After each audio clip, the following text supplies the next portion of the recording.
About Dumsor, what is affecting everybody in this country.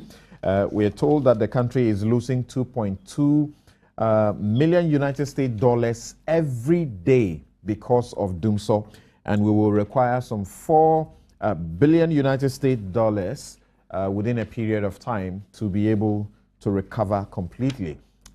In the course of the week, there was news about Japan factory asking about is it 1,400 of its workers to go home. The British Council closed its offices because of Dumsor. Well, Yvonne Nelson, Lydia Forsing, Van Vicker, Prince, David, and all of those guys are hitting the streets this evening with Dumsor must stop. But they have suffered some attacks. We ask the question, were the attacks justified? On this note, Nana, you have followed all that has had to be said. The president tweeted and said, don't get political, that the arts should not be, should not get into politics. Then we had, even before his, we had Ras Mubarak, who also had sent a message telling the whole world that if you wanted to vote against the NDC because of this, you were free to go and do so. He apologized later.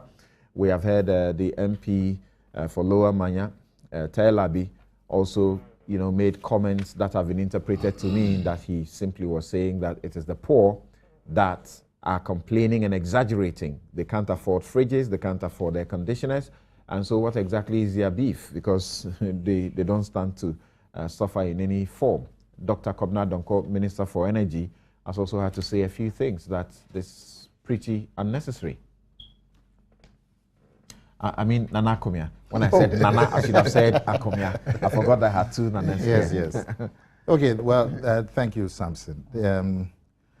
I mean, the worry of Ghanaians about Dumsor has now become commonplace. And today, the people that we term as celebrities have also joined. These are people who normally would not want to engage in activities that could be interpreted as political because of the nature of their jobs. They would normally not want to be tagged. But the severity of the Dumsor and the hopelessness of the situation has brought forth all kinds of Ghanaians who would normally not make commentary on national affairs. All of them are making commentary on Dumsor. If you look at even the pastors who's supposed to be our shepherds, one of them, a very prominent one, just 2-3 weeks ago, said that he was very angry at the government for failing to fix the worsening energy crisis, and that continuously they tell us that it will be solved next week. It will be solved next month. And we can see clearly that it is not solved. This famous pastor then went on to call on the government to speak the truth to citizens. And that when we are told the problem within a few months will be solved, and then tomorrow we are told something else, it shakes our confidence as a people. The Ghana Employers Association have given a litany of the disastrous effects of Dumsor. They said that because of Dumsor, they themselves are losing the fight against unemployment. The Catholic bishops have all come out recently. Catholic bishops and the Christian Council, and the Christian Council, they've issued a statement. All of them lamenting the terrible situation about Dumsor. They have said that the current unfortunate situation of Dumsor is seriously affecting the overall economy and the country. Industries, businesses, social activities, economic activities are dying off gradually. They've said that in spite of government's promises and actions to ameliorate the situation, for close to 3 years, we have seen no improvement. We vehemently condemn the lack of serious, practical, short-term solutions to the crisis. I mean, these are pastors who, speaking so strongly against Dumsor. And the so-called, or the people we term celebrities, have also come in to talk about Dumsor because of this effect that it's having on everybody. I have read some of the things that have been reported. I wasn't too happy with some of the language used by the celebrities, if you like. The language such as that the president is like a small boy and so on, I thought was a bit harsh, but obviously it's been born out of terrible frustration. But I was also surprised at the reaction of people who speak for the government, describing some of these artists as prostitutes and so on. It's so horrible and unfortunate for government people to react that way. And you played as a clip of President Rawlings himself bemoaning the attack by NDC people on the artists who are expressing genuine concern about the difficulty. There's also a phenomenon that I noticed. You would see other celebrities, if you like, also coming out supposedly against the other colleagues who have expressed worry about Dumsor and who have signaled that they intend to do a march.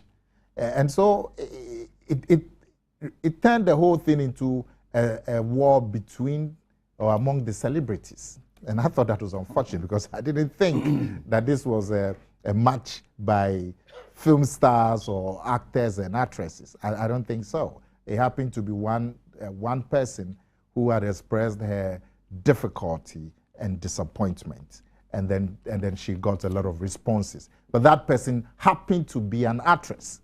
I don't think that it was the Ghana Actors Guild or whatever who had taken a decision, and so other members felt that they also had to voice no. Yes. But once in a while you hear other people say, well, I don't agree, I won't join the march, and they are also actors and actresses. And so it seemed like there was a small war going on between them.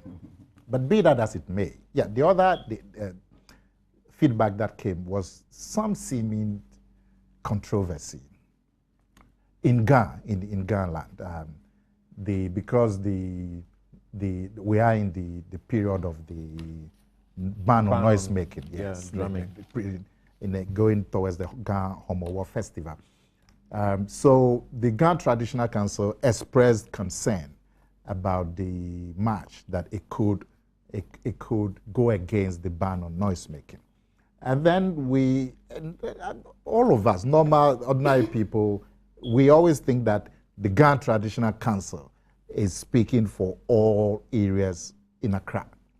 That is, it's a collection of, it's a grouping of the chiefs. And so when the Ghana Traditional Council makes a statement, we have assumed that it represented the opinion of the chiefs. So it's quite surprising that the La Traditional Council came out to also make a statement that seemed to contradict what the Ghana Traditional Council had put out.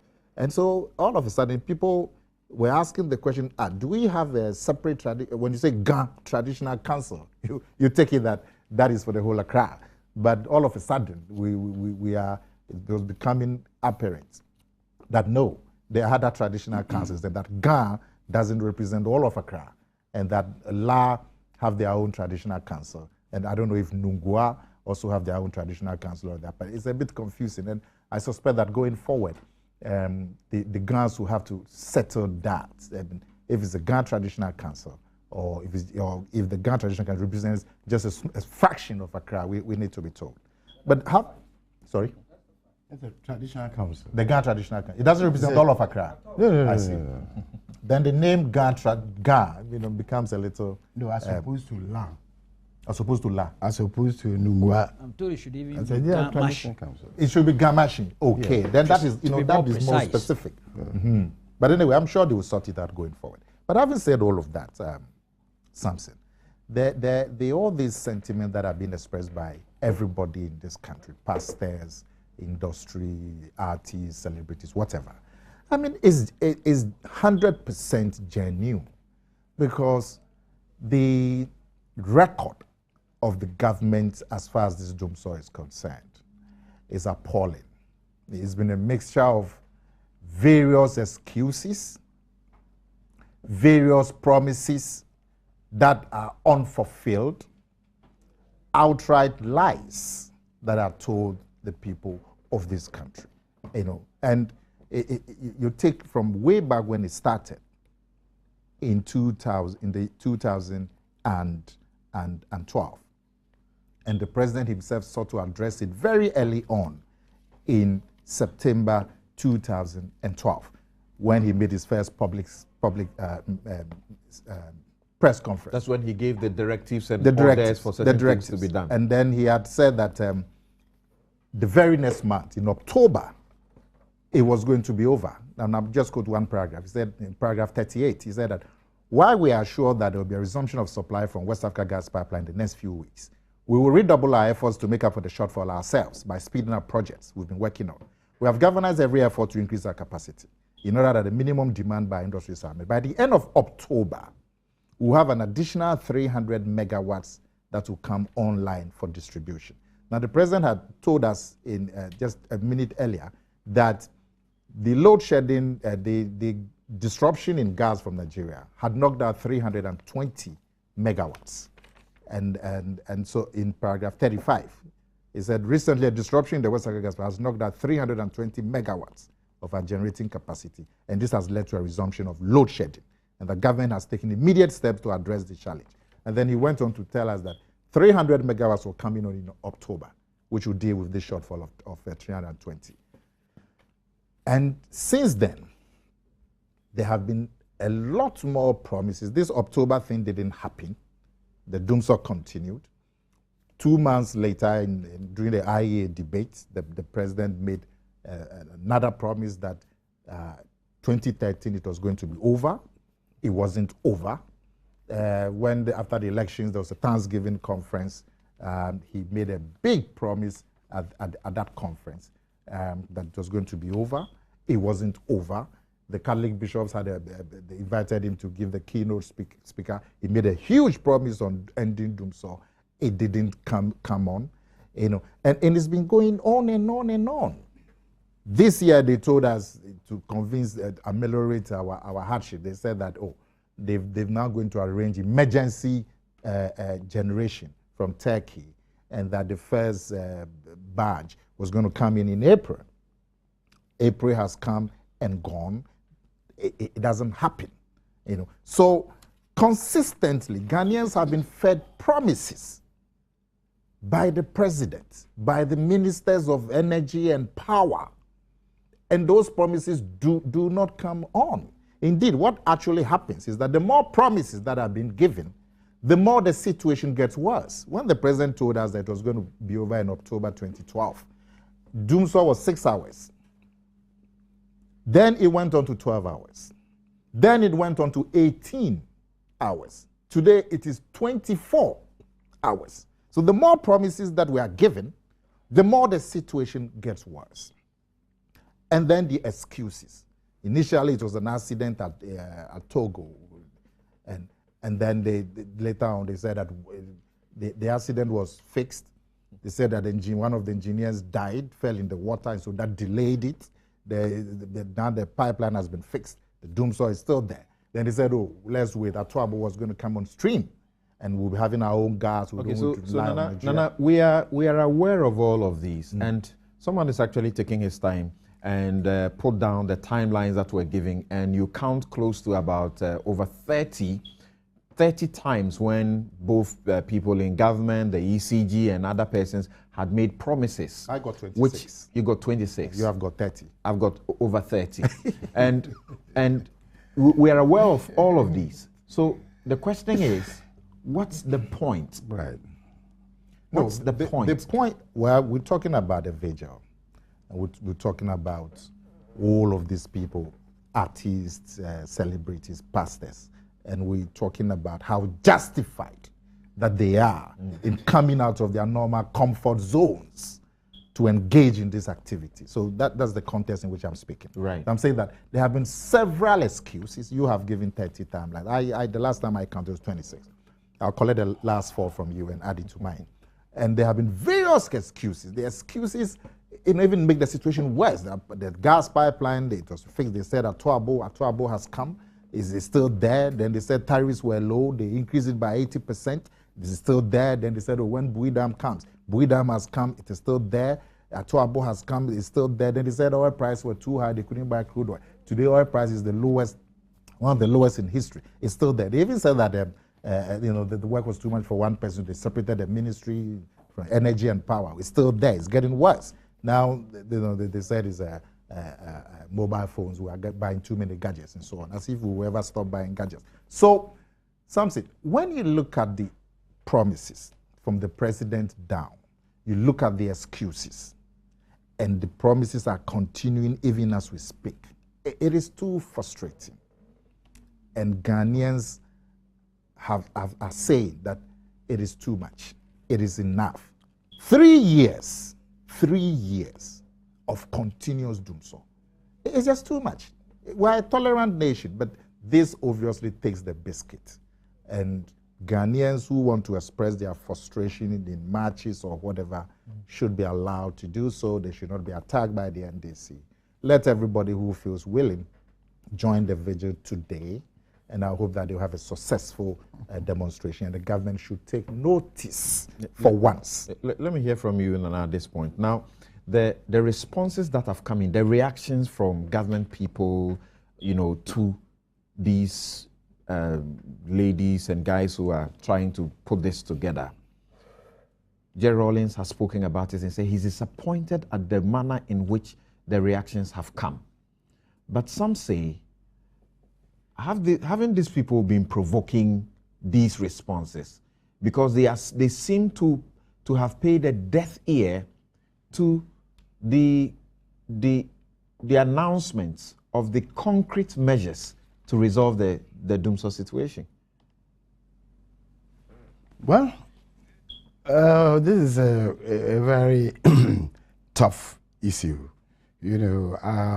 I've had my very good friend, Nana Komia. At a point, I was wondering whether he was speaking in his official role as spokesman for his party, but he ended up apparently as spokesman for the Dumsor group.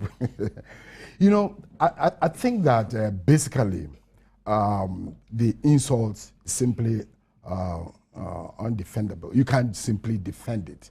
It's indefensible. I mean,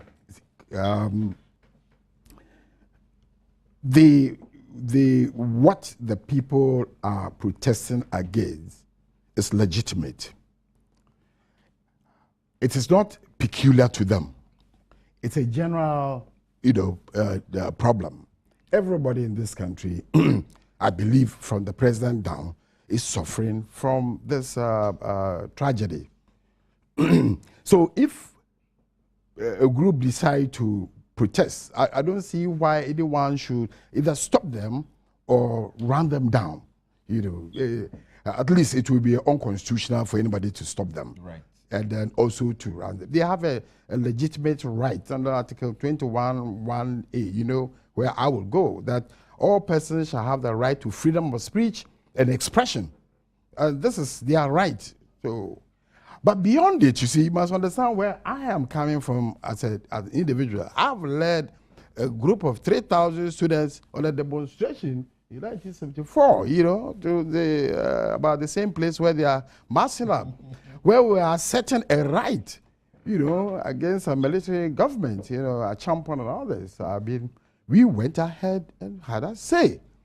You get me? Ever since then, I've also been a strong advocate for the rights of people to assert their, themselves. I mean, the fact that we are celebrities does not mean that they don't have a right to speak. Yes, they do. So I think that if they are having, their day-to-day, well, nobody should stop them.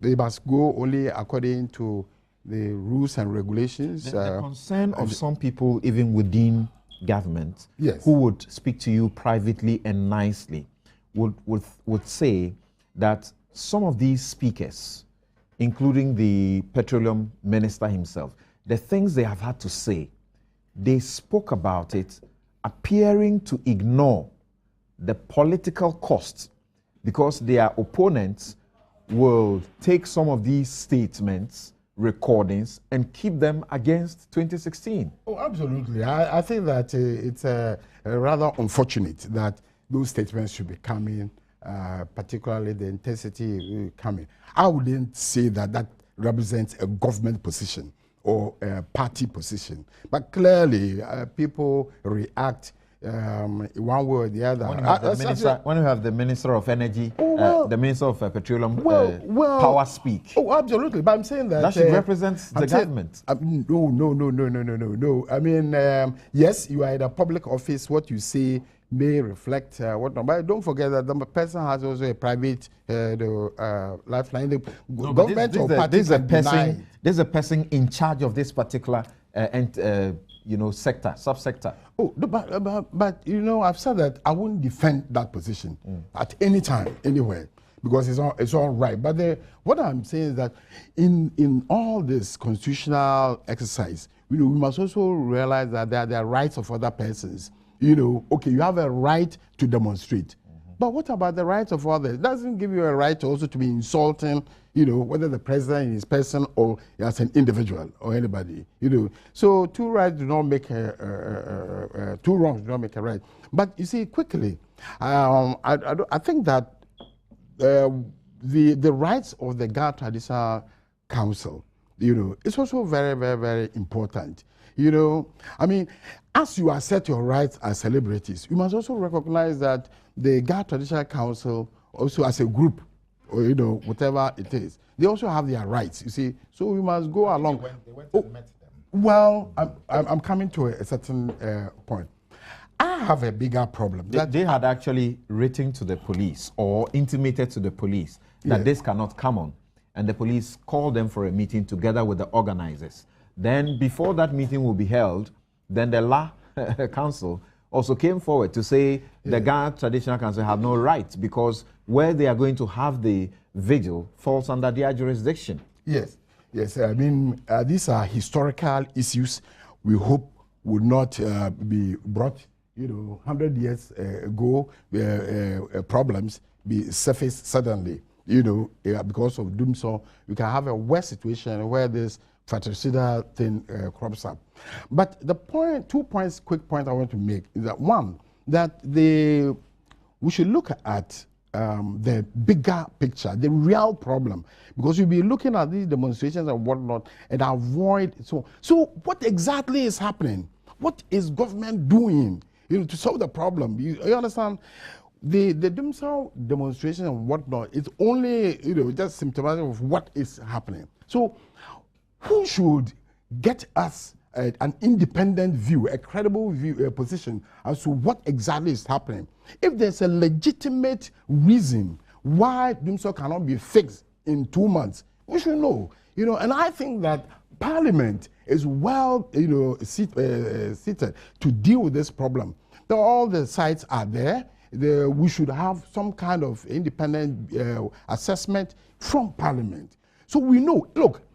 If it's the problem to fix Dumsor would take 3 years, we should know, and then we should brace ourselves as a people for it. In 1983, we had a big problem, in the economy, and we were pushing to the countryside to go and inform the next nation that, look, we are going to start an economic recovery program. The first standby is a 3-year program. It will take 3 years. I remember I went to Cape Coast, I preached that in the crowd, and they said, well, how do we survive in 3 years? We'll all be dead by then. I said 3 years. From 1983 and 1986, it's been fixed. The problem of Dumsor did not start from 2012. Back at Achampon's time, it was there. The real problem is that we do not have enough, resources to deal with the bigger problem. And I'm saying that we should keep focus as a nation. Somebody must keep us focused. But the fact, though, is that we have not had to endure Dumsor for 3 years. Well, you know, I'm saying that you probably do not remember 1982, 83. Those were very difficult times. Yes, I was too young. Yes, you understand, we were too young, you know. It wasn't only Dumsor. We didn't have food. There were no rains. It was a worse situation. But I want to just bring us back as a nation to the point that Parliament has a responsibility to sit down and investigate this matter and come out with proposals that will let everybody know that, look, it is our lot, we don't have enough money, but this is what is to be done or what can be done and within what time frame. I believe that it is only this, and then we educate our people. Government has a responsibility to educate the people of this country. You know, a lot more. Town and... what sort of education are you looking at here? Oh, public education. Yes. Greater public education all around, you know, about the nature of the problem. You get me? What we are doing to fix it. Been telling us what Government, I'm saying that for me, it's not enough only by press bulletins and occasional statements. You know, there's a way that you do public agitation on the field, you know, where you send people out there. Because all the talk that we are doing here, Nana Komia and others, they are still making all that. But look, Dumsor was there, the previous government. Dumsor was there, the government before them. You guys, today it looks like Dumsor is today's problem. You know, but I'm saying that we must be interested in the long-term solution to the problem, and we must stop just hitting those who are complaining that we are not looking at the long term or not delivering. From I think that they're entitled to. Doc, the focus is really about the implications of the reactions, if any at all. And Dr. Kwabena Donko, this is what he had to say, among others. Yeah. He said that I want to walk into New York, go to a museum and see Ghanaian arts being exhibited. Then he stated again that the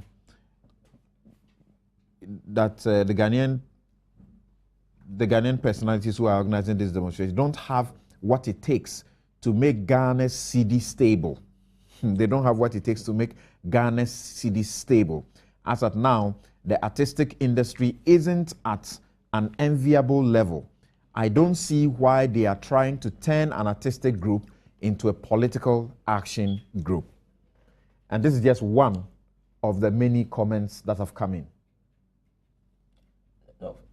First of all, I think it was unfortunate that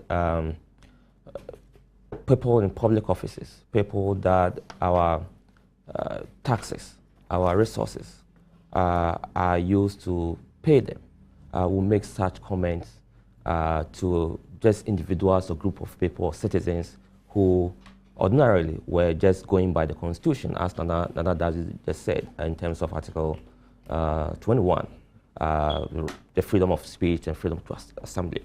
And for people in public offices to make such comments, I think that was unfortunate. Secondly, I thought that those comments that you cited precisely were kind of trying to divert attention from the real issues of the Dumsor issues by trying to attack how celebrities or artists have performed or are performing their own trade and not addressing the real issue. For me, was a way to sort of divert public attention to the issue that we are all talking about.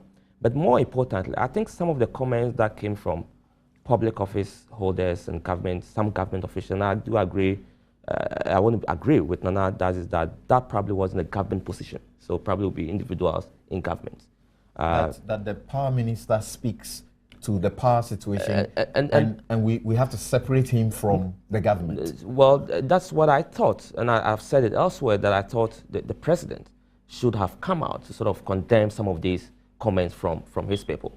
And again, if he didn't, it's presupposed that he probably supports those kind of comments. He could have done it quietly and exactly. We don't know about, because just yesterday, one of them who made the earliest comments of insulting Lydia Forcing and claiming she was prostitute and stuff, and that women after 30 who are more than 30 and are not married, that's who they are, they're prostitutes and stuff, and the kind.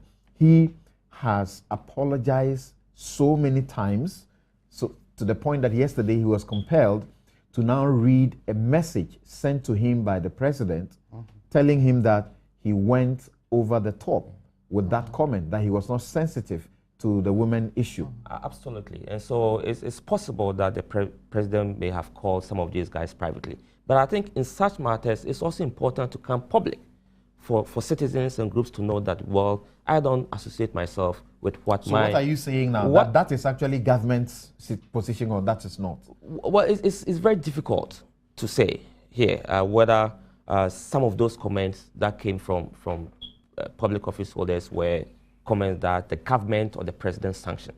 But, you know... So the government and its party will not suffer in any way for these comments? Well, let's come to that a bit later. But let me just, make this point that I think some of those comments that, were made on celebrities also presuppose that celebrities do not have locals to talk about politics or to talk about some of this. And I think that was the idea, and therefore it's only politicians or political parties that should comment on some of these things. I think that every government, right, every government in the democracy should be happy and should support citizens and groups for expressing their opinions, so long as they do that lawfully. In fact, for me, I'll be more happy for a non-party affiliated group to protest than a political party group protesting. And I think that is what our government and our president, in my view, and I should have embraced, that this is not coming from MPP, from PNC or CPP, but from ordinary citizens, right? And I think that is something that I found very unfortunate for those comments to have come from some of those people. The question whether this will have effect on the government or not, I mean, we still have a long way to go in 2016, December. So I'm not in the position to comment on that. In the short term, maybe yes, but in the medium to long term, I don't know, and I won't make any guess on that. But I think we also have to, for me, one of the good things that we are beginning to see in this country, and it's good for good governance and democracy in our country, is to see ordinary people, citizens, beginning to hold elected and public officials accountable for their stewardship, especially for those that are in public office and those that we use our resources to pay them. It is good for democracy. It's good that we're beginning to see not only political parties, but citizens, general groups, individuals who feel that certain actions or inactions of government are not being treated properly. And therefore, they need to involve themselves into making sure that government performs and also to hold government accountable and responsible for some of these things.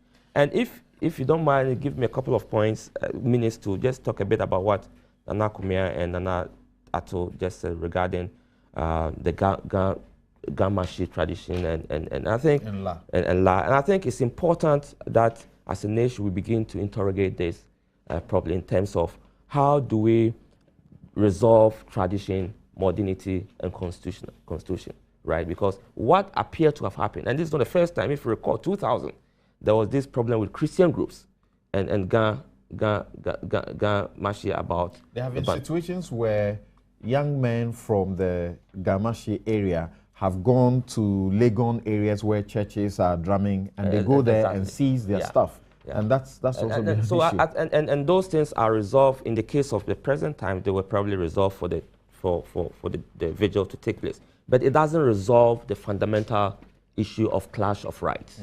And I think our constitution, I'm not a lawyer, but my limited understanding of it is that there is no room for resolution of where there's clash of rights, because rights are all equal, right? And when there are that conflict, how do we resolve that? And I think it's something that we need to begin. The Constitution expressly states that you must respect the rights of the others in expressing your rights. Yes, so that's one limitation. Of course, there's another provision that talks about in the name of the public interest, right? But beyond that, how do you because there are no hierarchies of rights, and individual rights, group rights, traditional rights are all the same. And I think we need to begin to interrogate that and to find a lasting solution to some of this, because it's not going to end, it's going to come up someday. Thank you very much. Now, Abdul Malik, I just want to recap what the Member of Parliament for Lower Manyakrobo, Ebenezer Labi, had to say. He said, and I quote, that he said that the effects of Dumsor, and I'm quoting him, are exaggerated by people who cannot afford to buy fridges or air conditions in their homes. I'm quoting him, his words, that these are exaggerated by people who cannot afford to buy fridges or air conditions in their homes.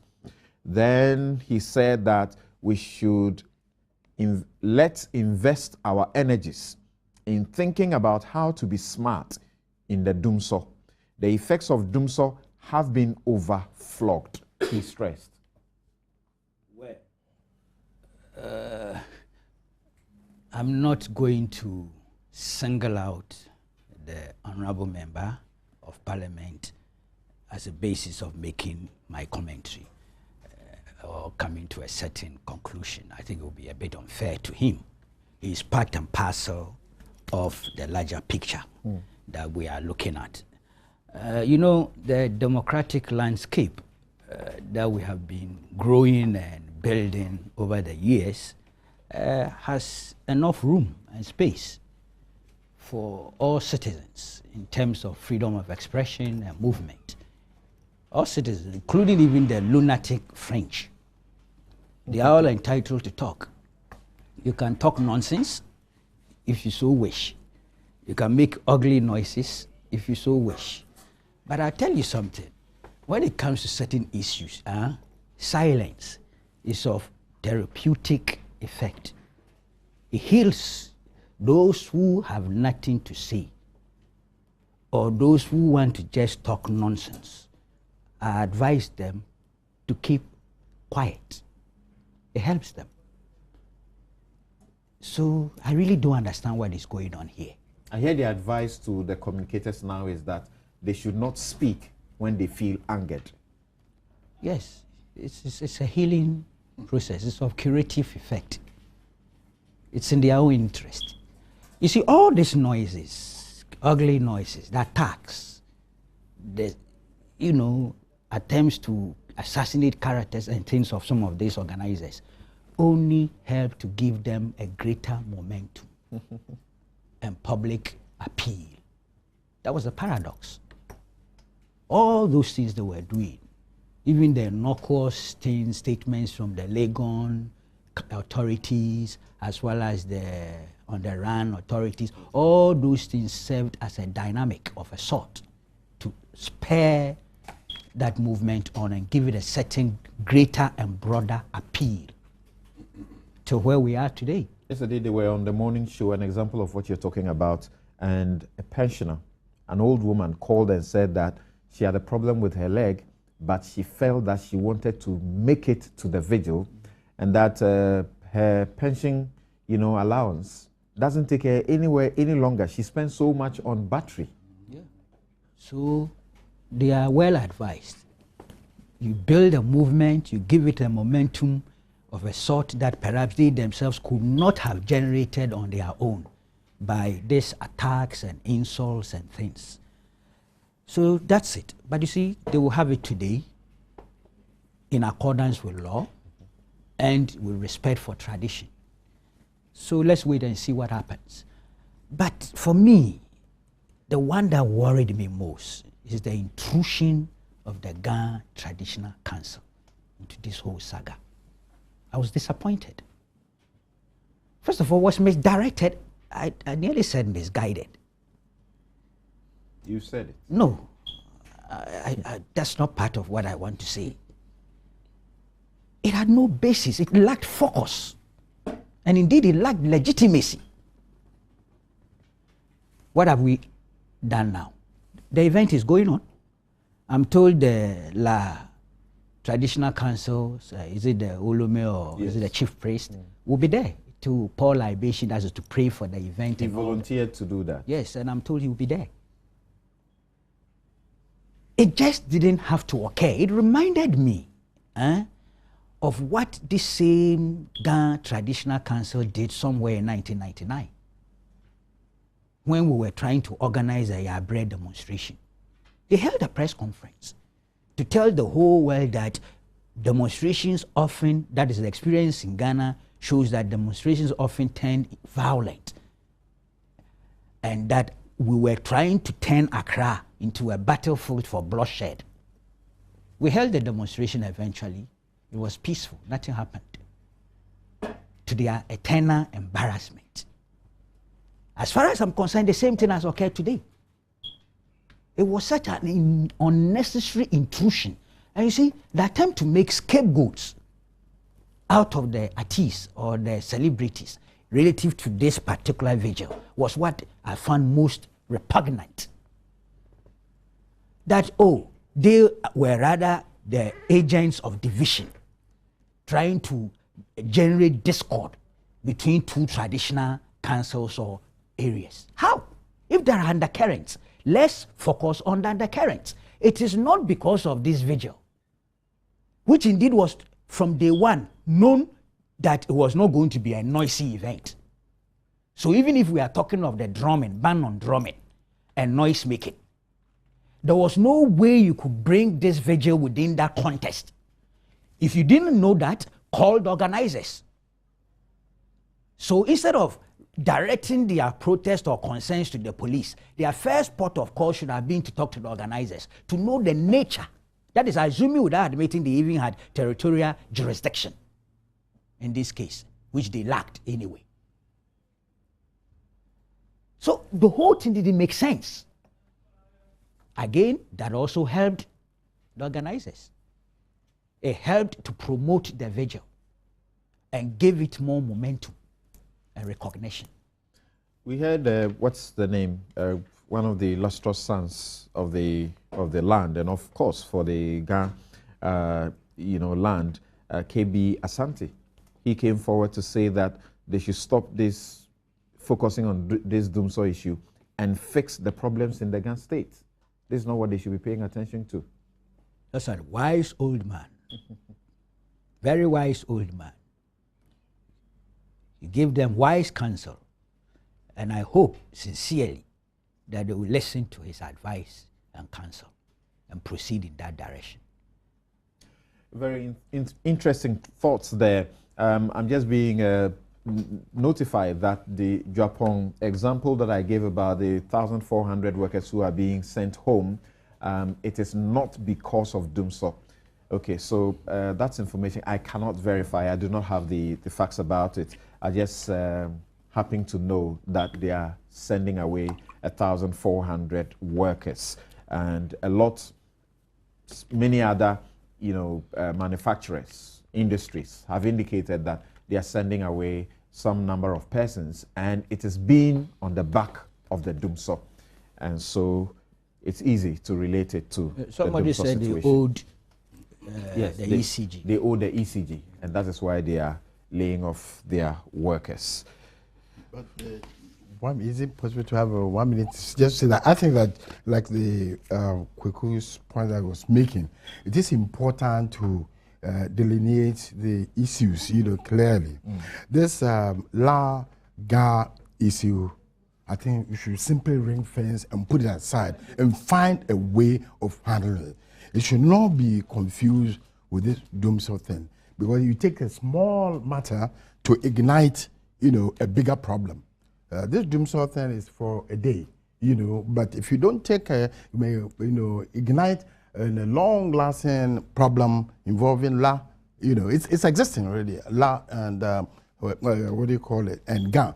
And let's not forget, this is the capital city, you understand? And these two traditional councils encompass a very large portion of the capital. It can disrupt a lot of things. So I think that, like, the police will have to just make sure that we keep the chieftaincy issue and land matters out of this Dumsor matter. I think it is important. They have secured the organizers' commitments that this will be just a vigil, and that's what it's supposed to be, a vigil. It does not include noise making and drumming. even though they have the celebrities, some of them are singers. Of course, Sarkodie, who is one of them, you know, Kwakesi, Efia, and the rest. They could decide to entertain those who participate, but they say that's not how they are going to do it. It's supposed to be a vigil. They would begin from the old Legon Gate, between the old Legon Gate and the on the run, and then they'll move on and get to settle at the, is it the, I'll check again, but is that very popular site there. And then they would have those who are participating simply tell their Dumsor experiences, how they are suffering and managing the situation. Very interesting developments in their comments coming in.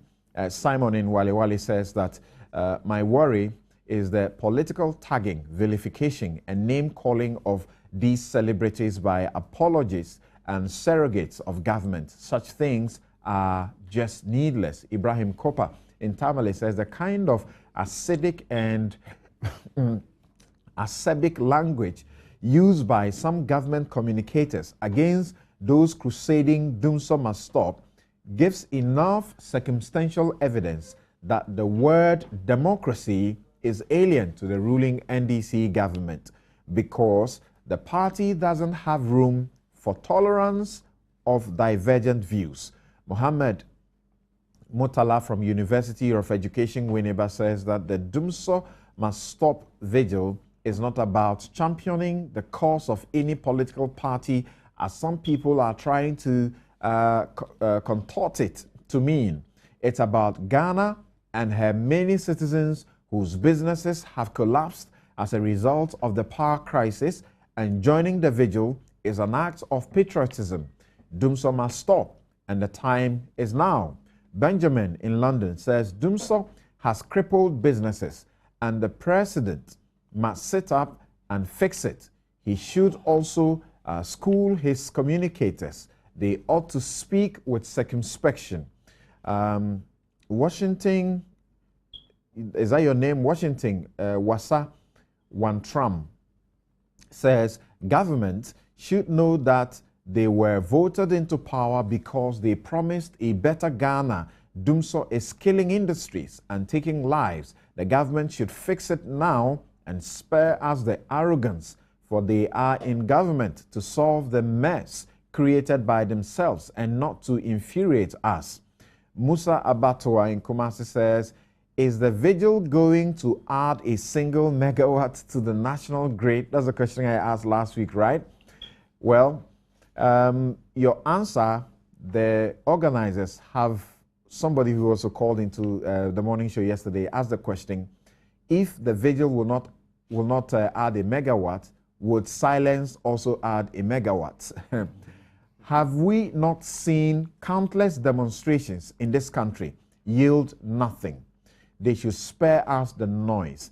Benjamin in London again. Okay, I'll take it. I am alarmed at the rate at which the cedi is depreciating against the dollar and pound sterling.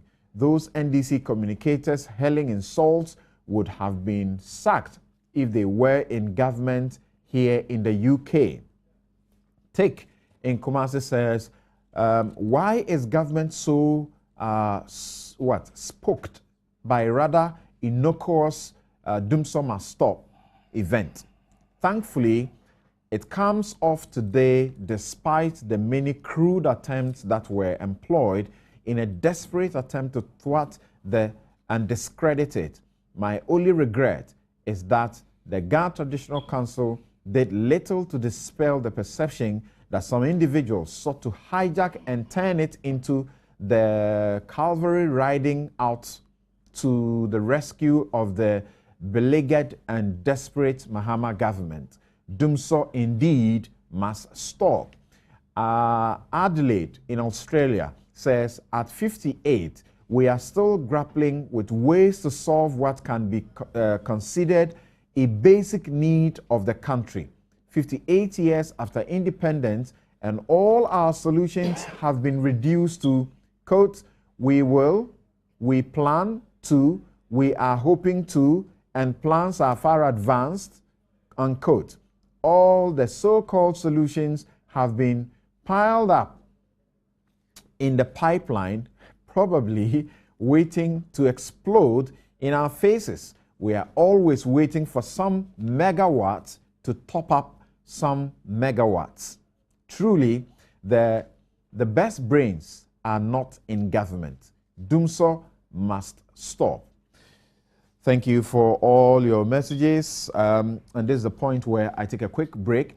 When we return, I would want to know the crusade that the president has rejuvenated in asking Labour to support him to scrap Article 71 emoluments. What does it mean? Does it mean that the president will no longer, if this is effected, will no longer take what he takes now as salary, the allowances, his ministers, the MPs and the judges who also take Article 71 benefits, will they no longer receive that and be moved on to single spine like all of us? Or, again, will they not be entitled to any ex gratia? What exactly is this crusade about? We'll be right back.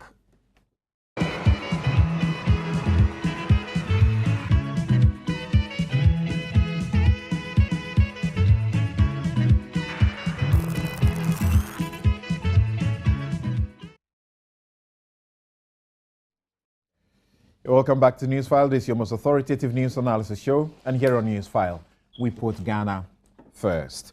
Your comments are still welcome. We'll share them with the rest of the world. This is brought to you by Bank of Africa, as strong as a group and close as a partner. MTN, welcome to the new world. Sasso Spray, fresh and powerful. Star Assurance, creating smiles since 1985. Celebrating 30 years of solid partnership. Lipton Tea, your #1 tea brand in the world. And Yum Vita, a delicious way to grow. Bank of Africa, they have branches all over the country, and they are the bank that ensure that your banking experience is peculiar and different from all that you are used to. This is where you bank and smile. This is where you are taken care of, and they have products that are tailor-made to meet your corporate and individual private needs as well. Just call them 0244338226, 0244338226. Bank of Africa, they have a product that meets your lifestyle. On Sunday, the footballers meet at the park. The Motio guys at their joints, the church folks share the grace, and friends and family come over to visit. But now, with MTN Sunday Special, your Sunday just got more special. For only 50 pesos, you can text and talk all day, every Sunday. So who is it that you love talking to? Is it your mom, dad, sister, brother, or that special somebody? Just keep talking all day, every Sunday with MTN Sunday Special. Send the word YES, Y-E-S, yes, to short code 5050 to sign up and say, welcome to the new world. MTN everywhere you go. Star Assurance, as I tell you, they are celebrating 30 solid years of putting smiles on the faces of their customers. When you walk in for a motor and travel policy, what Star Assurance does is to brighten your world through all your journeys. And when customers walk in for homeowners, contractors, all risk, fire, and allied perils insurance policy, what Star Assurance does more is to make them feel like such dangers don't exist in the world at all.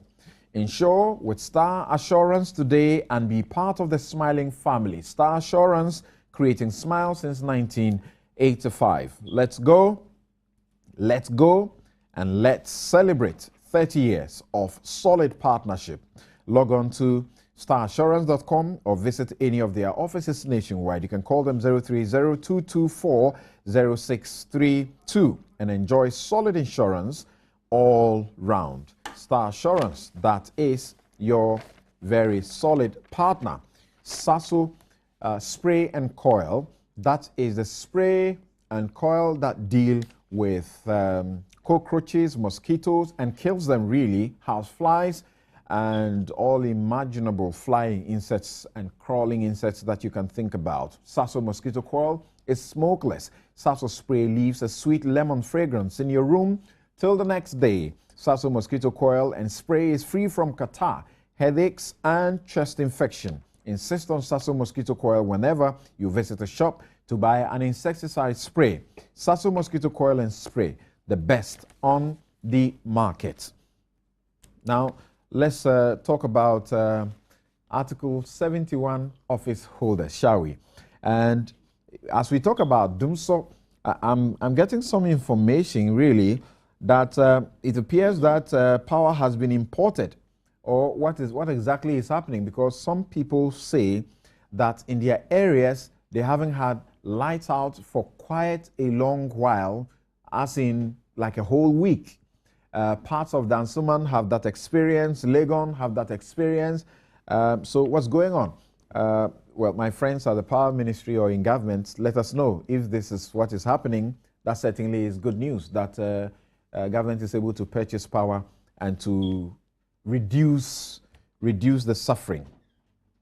Right. Now, we start this